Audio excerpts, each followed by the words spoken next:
कुछ बिंदु आपको दिखाना चाहते हैं, क्योंकि कुछ बातें ऐसी हैं जो एक उम्मीद की किरण जरूर जगाती हैं।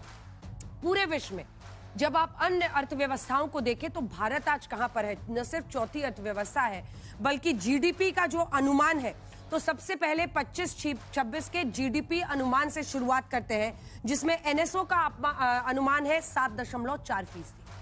पहला।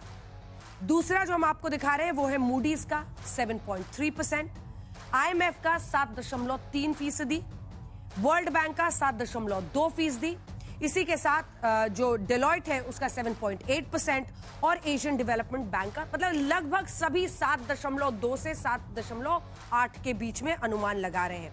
अब भारत की जो रफ्तार है विकास दर की, वो किस तरह से बढ़ी और घटी है, वो अगला नंबर भी आपको दिखा देते हैं, क्योंकि 6.39 से 7.41 होता हुआ, और ये हम आपको हर साल का दिखा रहे हैं। कोविड के दौरान नेगेटिव में भी गया था। कोविड का जो वक्त था वो बहुत ही चुनौतीपूर्ण था भारत के लिए। ये देखिए -5.78 हम लोग गए थे, लेकिन फिर 9.69 और 9.19 तक भी गए, और अब 7.41 के आसपास है, और अनुमान भी अगले साल के लिए वही दिखाई दे रहा है।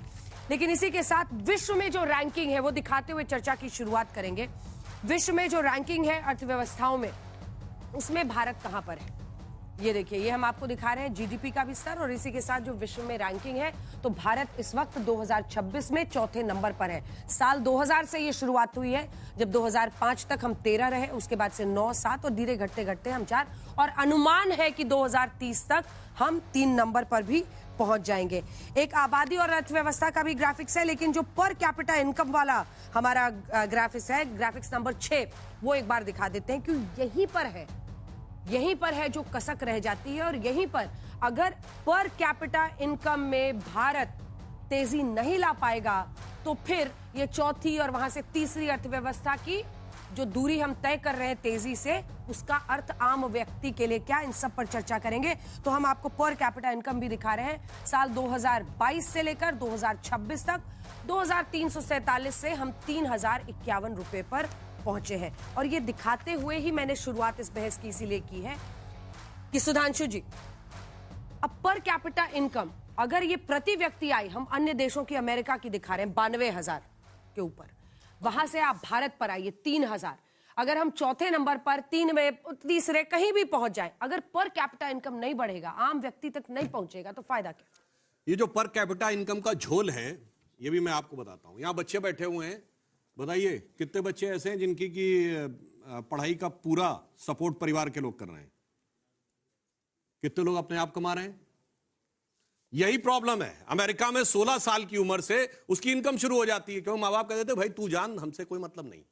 भारत में ग्रेजुएशन 18 से 21 तक भी मां बाप सपोर्ट करते हैं, पोस्ट ग्रेजुएशन तक भी मां बाप सपोर्ट करते हैं। There is no need of income at all.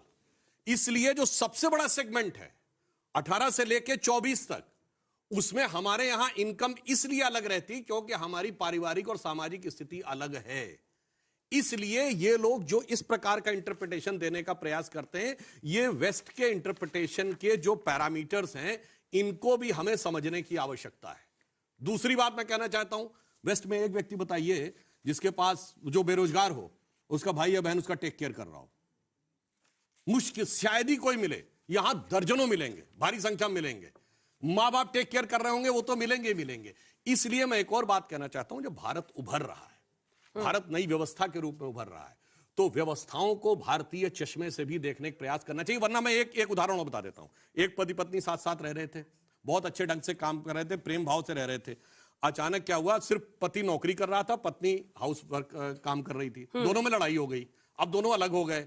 अब पत्नी ने भी नौकरी कर ली, अब दोनों को एक मेड सर्वेंट की भी जरूरत पड़ गई, तो दोनों ने 2 और नौकरी, 3 new jobs are created. Per capita income has increased, but has it increased the happiness and satisfaction in the society?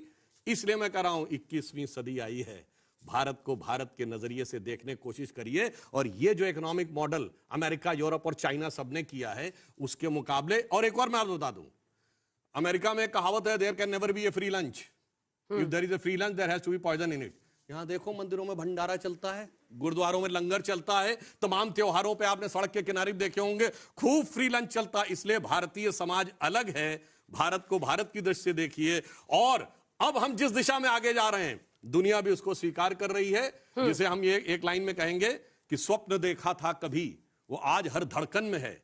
एक नया भारत बनाने का इरादा मन में है और बढ़ रहे हैं हम प्रगति की ओर। जिस रफ्तार से कर रहा है विश्व भी हमको नमन उस पार से।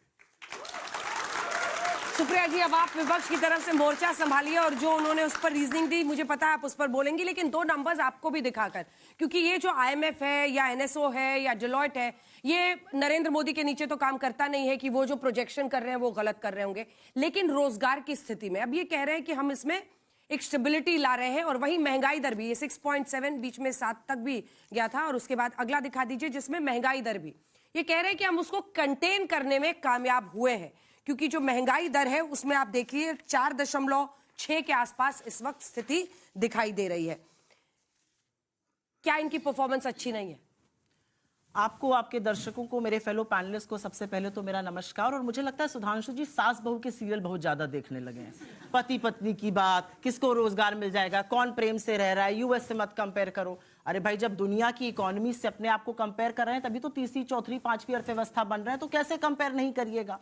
अब बात करते हैं GDP ग्रोथ रेट की, जिससे आपने शुरुआत करी थी और आप उस पर गई थी पर कैपिटा इनकम पर। कल इकोनॉमिक सर्वे आया है। इकोनॉमिक सर्वे कहता है कि चलिए इस साल का तो 7.4% होगा, लेकिन अगले साल की GDP ग्रोथ रेट 6.8 से लेकर 7.2% होगी, जो इस साल से कम है। अब इस साल के फिगर की बात करते हैं, जो भी थोड़ा बहुत इकोनॉमी की समझ रखते हैं या ट्रैक करते हैं। 7.4% रियल GDP ग्रोथ बताई जा रही है, नॉमिनल बताई जा रही है 8%। 10-12% अनुमानित थी, 8%। अब 0.6% का डिफ्लेटर से कैसे बात चल रही है, इसी से विश्व के लोग, जिस IMF को आप कोट कर रही है, वो डेटा की विश्वसनीयता पर सवाल उठाते हैं। और एक बात ये सच है, जब आप $3 ट्रिलियन और $4 ट्रिलियन और $5 ट्रिलियन इकोनॉमी की बात करती हैं, तो वो डॉलर डिनोमिनेटेड GDP ग्रोथ की बात करती हैं। अगर रुपया 6.5% गिर गया है और आपकी नॉमिनल GDP ग्रोथ रेट 8% है, तो डॉलर डिनोमिनेटेड GDP ग्रोथ 1.5% ही है। यह पहली बात समझ लीजिए।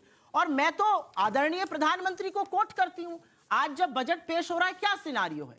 प्रधानमंत्री जब मुख्यमंत्री थे तो कहते थे, जैसे जैसे रुपया गिरता है प्रधानमंत्री की प्रतिष्ठा गिरती है। रुपया 58 पे मिला था, 92 पहुंचा दिया, कहीं सेंचुरी ना लगवा दे। मुझे तो यह डर है कहीं 100 की सेंचुरी ना पार करा दे रुपए से। और इकोनॉमिक सर्वे इसकी कलई खोल रहा है। इकोनॉमिक सर्वे ने साफ तौर से कहा है, drawing up foreign capital inflows एक रिस्क है। और अंतिम बात कह के अपनी बात का अंत करती हूं। प्रत्यक्षम किम प्रमाणम, the proof of pudding lies in eating. अगर आपके यहां सब कुछ अच्छा है, अगर हम 7.4% पे ग्रो कर रहे हैं, 8% पे कर रहे हैं, निवेश क्यों नहीं हो रहा है? जो भारतीय फर्म्स हैं वो $14 बिलियन निवेश किया 2 साल पहले बाहर, अब $24 बिलियन कर रहे हैं। आपका नेट FDI इनफ्लो हिंदुस्तान में नेगेटिव हो चुका है पिछले 4 महीनों में। तो भाई प्रतिक्षम किम प्रमाणम, आपकी बात पर भरोसा करके ना भारतीय निवेश कर रहा है ना विदेशी निवेश कर रहा है। ऐसा क्यों हो रहा है? और रुपये पर मैं जरूर जानना चाहती हूं सरकार की क्या मंशा है।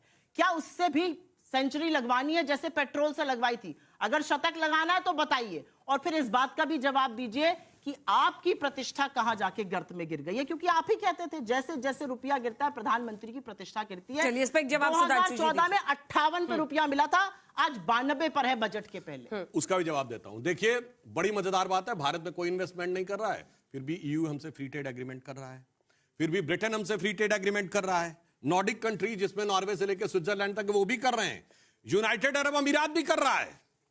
मतलब उसको तो कुछ नजर थोड़ी आ रहा है, वो खाम में आके चलता चला जा रहा है। ये डेड इकोनॉमी है, जो ट्रंप भी बोले थे और राहुल गांधी जी भी बोले थे। उस डेड इकोनॉमी के लिए EU की चीफ उर्सुला वॉन डर लेyen कह रही है mother of all the deals. वो क्या कर रही है? इसीलिए मैंने कहा, देखिए इन्होंने जो बात कही मैं इनकी बात से सहमत हूं, क्योंकि ये लोग तो उसी विदेशी मानसिकता के हैं ना, कि इकोनॉमी को उसी चश्मे से देखना है, भारत वाले एंगल से देखना ही नहीं है। अब मैं इन पे ये बात कहना चाहता हूं कि इस समय जो इन्वेस्टमेंट हो रहा है, डॉलर की बात, बिल्कुल डॉलर की स्थिति खुद आज समस्या में है। पिछले साल अमेरिकन कांग्रेस में डी-डॉलराइजेशन पे बहस हुई। मैं चैलेंज करके बताता हूं, पिछले 100 साल के इतिहास में कभी बताइए डी-डॉलराइजेशन में बहस हुई हो। ट्रंप ने धमकी दी कि डी-डॉलराइजेशन नहीं होना चाहिए, और आज भारत ही नहीं पूरी दुनिया में लोग भारी मात्रा में दुनिया के बड़े बड़े कंट्रीज गोल्ड और सिल्वर खरीद रहे हैं। इसलिए गोल्ड और सिल्वर की कीमत बढ़ रही है, क्योंकि वो डॉलर से बाहर आना चाहते हैं। प्रॉब्लम क्या हुई कि जैसे रशिया यूक्रेन वॉर शुरू हुआ, $300 बिलियन के एसेट्स जो रशिया के थे वो फ्रीज कर लिए। अब लोगों को डर लगने लगा कि अगर डॉलर में एसेट्स रखेंगे, चाइना ने 84% अपना एसेट था वो ले आया 45% के आसपास। भारत ने भी अभी पिछले ही महीने में जिस ढंग से उससे विड्रॉ किया है यूएस ट्रेजरी बॉन्ड से, तो लगातार वो अपने डॉलर की रेट बढ़ा के बचाने का प्रयास कर रहे हैं। दूसरा, ट्रंप का टैरिफ लगा हुआ है। टैरिफ लगे होने की वजह से जो हमारा एक्सपोर्ट है वो प्रभावित है, इसलिए इन्होंने बिल्कुल सही बोला कि 4 महीने से ये प्रॉब्लम है। जैसे ये टैरिफ का इशू सेटल होगा, या अमेरिका के साथ डील का मामला सेटल होगा, या हमारी ईयू की और जो दूसरी एफटीए है उनका रिजल्ट आना शुरू होगा, तो मानवीय बात है उसमें भी अंतर आना शुरू हो जाएगा। मैं सिर्फ अंत में इतना कहना चाहता हूं कि साहब बाकी तो छोड़िए डॉलर वॉलर, आने वाले समय में डॉलर कितना भी नीचे जा रहा है, हिंदुस्तान वर्ल्ड की फास्टेस्ट ग्रोथ की इकोनॉमी 2 साल से लगातार बना हुआ है। जिसे हम कहें, हम यहां वो दिन लद गए जब रुपया डॉलर की लैला हुआ करता था, कि पीठ पे चाबुक पड़ता था मजनू के और लैला के पीठ के ऊपर वो आ जाया करता था। अगर ऐसा होता तो ईयू से लेके, यूएई से लेके, ब्रिटेन से लेके, ब्रिटेन का कीथ स्टेमर क्या कहता है, biggest ever business delegation taken by any British prime minister, it is in India, Mumbai में आके उतरा है, फिर भी किसी को नजर नहीं आ रहा है। अंजना जी, मैं ठीक है।